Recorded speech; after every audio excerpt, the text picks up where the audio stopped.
Hello, and welcome to episode 22 of the Life and Finances Together podcast. We want to thank our audience members who have liked and subscribed and encourage you to make that click today if you haven't already. Well, we've got quite an interesting topic to dive into today, don't we, guys? It's important to planning and worth unpacking because required minimum distributions are just that, required. But they're also marred by rules that make them daunting. So let's figure these out together. You know, they always say that there's two things for certain in life, is death and taxes, right? Well, I'll give you one more. The government or the IRS making things more complicated. That's pretty much a given as well. I'm going to tell you that, right? So here we go.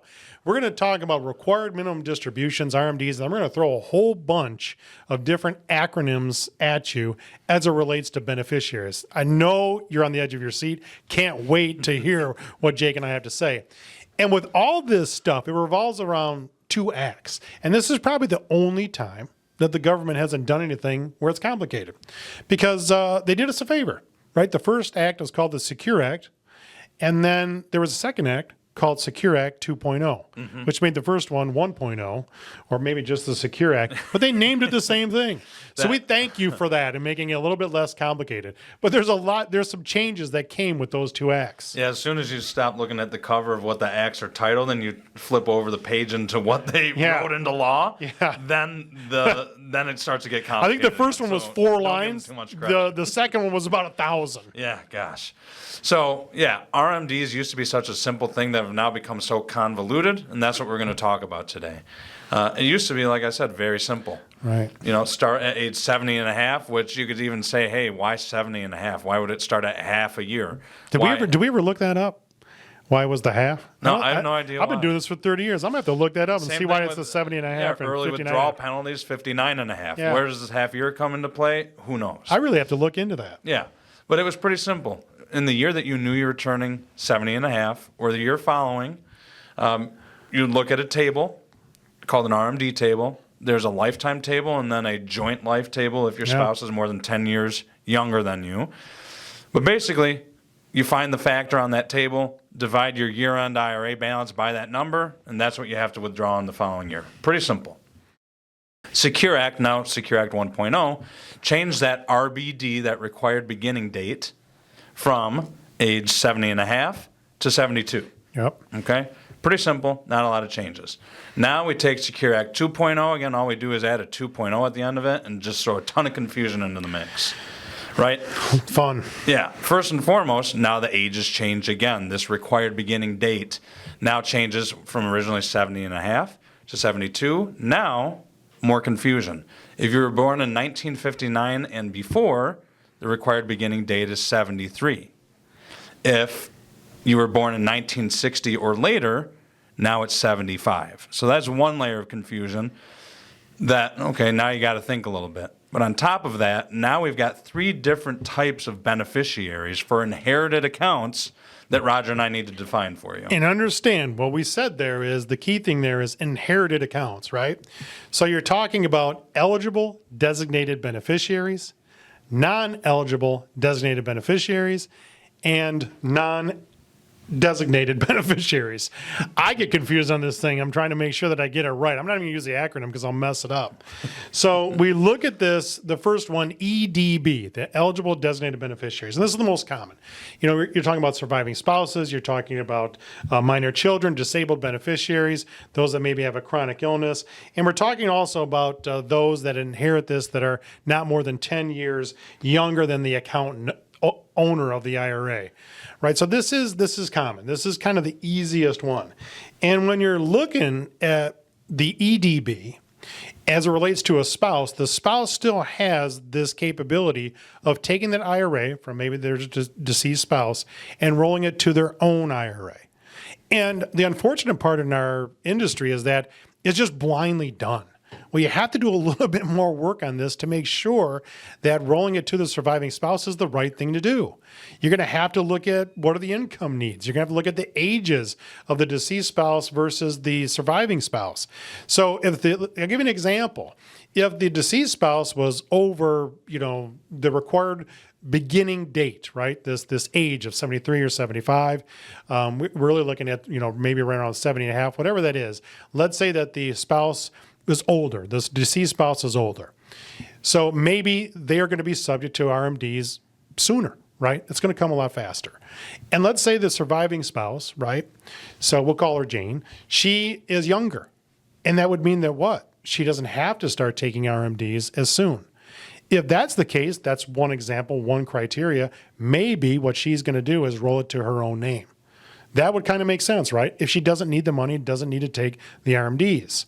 If she needs the money and she's under, let's say, 59 and a half, right? So she's under 59 and a half and she needs the money to supplement her income. Her spouse has passed away. Well, maybe she's going to leave it in the name of the spouse because the spouse is over 59 and a half and could take withdrawals without any penalty and just pay the taxes. Well, what do we do with that? Well, then we leave that IRA maybe in the deceased spouse's name, right? Because we can get access to the money without penalty. You still have to pay the taxes. No way around that. So you're going to have to look at a number of different things. You know, how does income affect, Social Security benefits? How does it affect maybe Medicare premiums? Those are things that Jake's going to talk about too as we go down the road here. You're also going to look at this and say, look, the calculation on the RMDs is still the regular table when we're talking about eligible designated beneficiaries. It's still easy. It's less complicated, right? Before we get to the Secure Act 2.0. Because now all of a sudden we start looking at moving away from EDBs and we go to NEDBs, right? The non-eligible designated beneficiaries. I keep switching the B and the D around. So Jake keeps kicking me under the table here today. So it's the NEDB, the non-eligible designated beneficiary. And man, we just open up a whole can of worms on this thing. Yes, definitely. And this is where it gets really complicated for these inherited beneficiaries. So whether you inherit IRA money or Roth IRA money, so pre-tax or after-tax money, you have to abide by this 10-year rule, where all of the money has to be depleted and withdrawn from the account 10 years following the year of death of the original account owner. So that's the big change here, right? Previously, if you inherited money from a non-spouse and what you were now categorized as NEDB, you could still stretch the withdrawals over your lifetime. Well, no longer. If you're non-eligible designated beneficiary, the stretch is gone. You have to withdraw the money in 10 years, regardless of whether, again, it's IRA or Roth money. So hold that thought, because there is that phrase, the Lord giveth, the Lord taketh away. Yes. The same thing applies here. The IRS giveth, the IRS taketh away. Yeah, and this really... Tell us about the takeaway, Jake. Yeah, so this is the takeaway.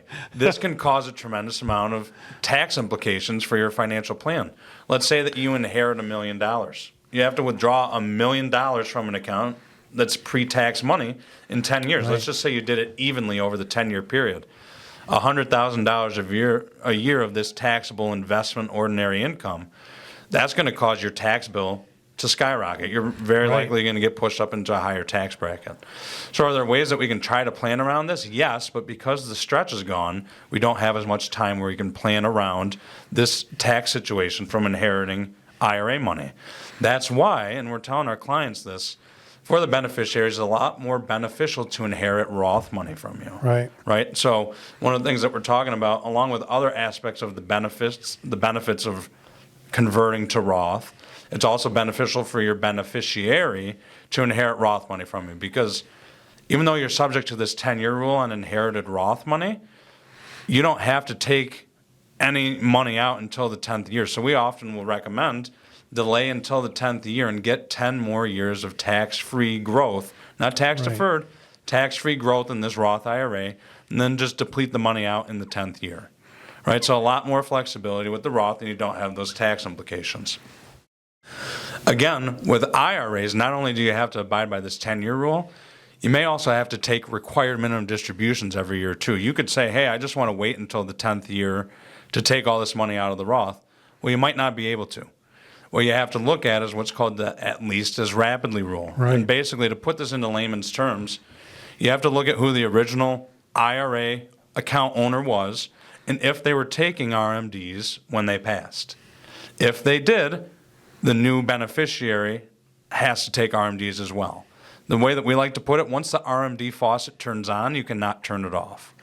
So tell them that one more time, because that's the easiest way to remember this. Once that RMD faucet is on, you can't turn it off. You can't turn it off. So if you inherited money from your grandparent and they were taking RMDs, when you inherit this IRA, you have to take RMDs every year and withdraw the whole account in a 10-year period of time. Again, the RMDs are not going to be very big, Right. but still, you have to realize some of this taxation from taking these distributions in this 10-year period. You may not have the luxury to delay it all until the 10th year. And we often say, hey, you probably don't want to wait until the 10th year to take it out and take those IRA distributions. You don't. I mean, and Jake's gone through, some of the complications, but it's the other reason why that the IRS may have become a kinder, gentler IRS, right? And it's kind of reflected in, if you didn't take the proper amount of RMD, right? The penalty, you still have to pay the taxes on top of it. The penalty used to be 50% of what you were deficient. And then you got to pay the taxes on top of that, right? Well, now they've said, okay, hey, we're going to lower that. We're going to lower this. If you make a mistake, right, and you haven't done it, we're going to take it from 50 down to 25. And guess what? Because they know what Jake's talking about is so complicated, they've even said, hey, we'll do you a solid. We will reduce the penalty to 10% if you catch your mistake within 2 years, right? So, I mean, so this is the kinder, gentler IRS, right? But they looked at this and said, we know what's going to happen. So understand that too. If you do make a mistake, the penalties are not as bad. Hey, and make sure that you catch it. Within a couple of years. Yeah, and there was, again, confusion on whether we had to take those RMDs once this new rule rolled out in the early 2020s. There's also the confusion around how you actually calculate what your RMD is. You no longer can just reference the table like you've done in years previous. Now you reference the table and use what's called the -1 method, where that factor will change and be reduced by 1 by this method. So what that ends up doing is taking a little bit more out each year in that 10-year period, but still, you actually have to coordinate how we're going to withdraw this money if you're inheriting this pre-tax IRA money, because so much goes into it. And when you're looking at that table, it's the factor every single year based upon your age, and then you do what? Minus one from it. Yep, exactly. So, there you go. Complicated. And if you can't make things even more complicated, let's go a little bit more here. So here's a scenario that we kind of looked at and says, all right, you have a mom. Mom passes away, right? Her son inherits the IRA. Well, what is he subject to now? He's subject to the 10-year rule. Well, let's throw one more thing into the mix. All right. After 3 years of taking the RMDs off this inherited IRA that he has, the son unfortunately passes away. And the IRA now goes to his wife. Right? His wife who survives him. And most would say, all right, another 10-year rule. No, that's not how it works. The son had already achieved, right, already took out 3 years worth of RMDs. What is the wife responsible to do on inherited his IRA? 7 years. She doesn't get a start over. She's got to complete the complete withdrawal. She's got to complete it within 7 years. She doesn't get a new 10-year period of time. Yep. So it all is based on the original account owner when they passed and who the initial beneficiary was, right? The son inherited from the mom. He was a non-eligible designated beneficiary. That starts a 10-year rule that does not reset. You can say, well, Jake, a spouse just inherited from a deceased spouse. Can't she stretch it? Can't she roll it into her own IRA? No, this is totally different. Because it starts out as an inherited to him. Exactly. The original account owner was the mom. It passed to the son. He was 3 years into the 10-year rule. Now his wife has 7 years to complete the remainder of that 10-year rule. Again, layers upon layers of complexity to this, and that's what we're here to guide you with. So that you don't have to worry about this. You don't have to keep your or stay up at night wondering, oh my gosh, am I abiding by these rules? Did I do the -1 method? How many years am I into this 10-year period? Well, that's what we help our clients track so they don't have to worry about it. And that's what we actually do. We're doing the math in our planning system and with our software, too, that supports us and making sure that we're doing the right things. You know, you've got to look at this and just make sure, hey, am I taking enough? And the good news is, like we had said before, the penalties for making the mistakes, hey, they've dropped, right? Yeah. Because the IRS does know that this thing is going to get unbelievably complicated. And that leads into what the last designated beneficiary, the non-designated beneficiary, the last category. And that's really what we're looking at there is we're looking at, estates and charities and we call non-qualified trusts. So that's the easiest one. And that beneficiary classification is subject to the 5-year rule. And if you have a trust that's designated as a beneficiary, as a non-designated beneficiary, right, you're going to want to make sure that within that trust document that you have a see-through provision in that trust document, right? That's going to allow that beneficiary the distribution of the proceeds to be done the way that you want it. Yeah, and that's really important, Roger, and something that we really need to underscore, because we do have a lot of clients that have young children that, from an estate planning perspective, we say, hey, you want to list the trust as the beneficiary. Well, if you don't have this see-through provision, now you run into some issues, not only with the amount of time that you have to liquidate the account, but it's also the taxation of the money. You're not taxed on as a single tax filer at this point. You're taxed on on trust tax brackets. Right. And there's a lot of planning opportunities here. I wouldn't even say opportunities, is challenges that you have to make sure that you're looking at, right? The timing of this income, you know, the RMDs that you're taking. And if you're retired and maybe you're already participating in Medicare, what is this additional income going to mean to maybe your premium for your Medicare Part B, right? You're going to want to make sure you understand that and look at that. Is there anything you can really do? Probably not, but you're going to want to make sure that you adjust your cash flow, right, with this additional income, because some of these premiums may rise on Medicare. Some people also say, you know what I'm going to do? I'm going to take the RMDs and I'm just going to wait until the 10th year and cash it out. You might not want to do that. In most cases, you're going to take this huge lump sum, and what does that mean? You're going to be taxed at probably maybe the highest tax rate possible. So you're going to want to sit down and maybe schedule this out and see the coordination of the withdrawals along with where your tax bracket is to try to minimize what the tax bill could be in each year for that 10-year period, instead of just blindly saying, I'm just going to cash this thing out. Now, that doesn't relate to the Roth. Right, the Roth, you're kind of cool doing that. Yeah, the Roth, you really do want to wait until that 10th year, because you have that time. You have that time where you can keep the money in the Roth IRA, get that tax-free growth for 10 years minus 1 day, and then take the money out to satisfy the 10-year rule. And then, you know, you can get that tax-free growth and don't have to take portions out each year of that 10-year period. Now, there's also been an elimination of RMDs for Roth 401ks, right? Yeah, so originally, if you were contributing money into a Roth 401k and you're working later than average, right, and you've now reached your required beginning date, let's say you're 75 years old. What's that called? RBD. Yeah, your RBD. If you are, let's just say, 75 years old, so it's all encompassing based on these different age changes. 75 years old, if you have pre-tax money in your 401k, and you had Roth money in your 401k, before these changes, you had to take RMDs out of those accounts.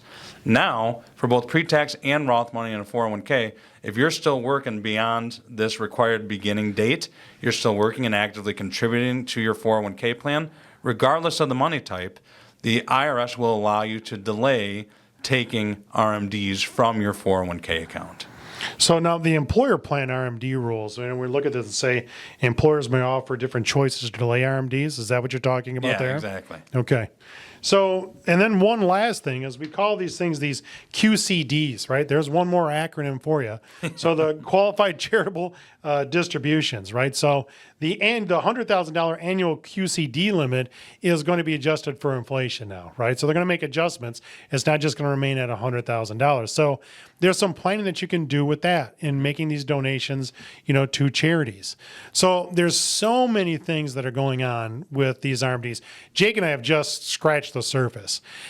The one thing that we want you to take away from this, if you're not talking about this, right, and maybe it doesn't even apply to you, but you should probably have an understanding, whether it's for you down the road or maybe a family member that you're caring for, right, or helping them with their finances, you're going to want to understand these rules. And if it gets a little too complicated, which a lot of times it does, you're going to want to get some professional help, right? And make sure that you're incorporating your options into your financial plan.